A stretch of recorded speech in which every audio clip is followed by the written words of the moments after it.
ఒక కాలేజీలో ఒక మ్యాథ్స్ ప్రొఫెసర్ ఉండేవాళ్ళు. ఆ మ్యాథ్స్ ప్రొఫెసరు మ్యాథ్స్ బాగా చెప్పేవాడు.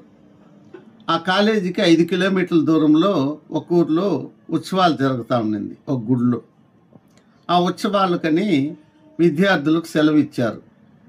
విద్యార్థులందరూ ఆ ఉత్సవాలకు వెళ్తూ ఉండగా ఉపాధ్యాయుడు కూడా, ఈ ప్రొఫెసర్ కూడా వెళ్తూ ఉన్నాడు. వెళ్తూ ఉంటే మంచి మధ్యాహ్నం 12 గంటలైంది. నడిచి వెళ్తూ ఉన్నాడు. మంచి ఎండ, చెమట్లో పోసిపోతా ఉంది. అరే ఇడన్నా చెట్టు ఉంటే బాగున్నాయి, ఆ చెట్టు కింద కూర్చుంటాం కాసేపు అనుకున్నాడు. ఆ చెట్టు కింద పోతా ఉంటే ఒక చెట్టు కనపడింది, మర్రి చెట్టు, పెద్ద వృక్షము.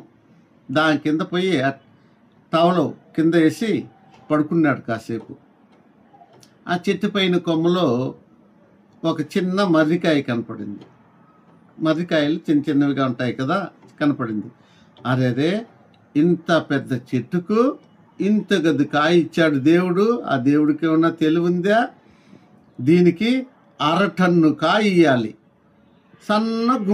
సన్న తీగికేమో గుమ్మిడికాయ ఇంత పెద్దది ఇచ్చాడు. 5 కిలోలు 6 కిలోలు ఉండేట్టు గుమ్మిడికాయ ఇచ్చాడు. ఏం దేవుడు ఆయన అనుకున్నాడు. కాసేపటికి బాగా గాలి తోలింది. ఆ గాలి తోలినప్పుడు ఆ మర్రికాయ ఒకటి వచ్చి తల మీద పడింది. ఆయనకు అసలే బట్టతల, వెంట్రుకలే లేవు. కాయ పడింది.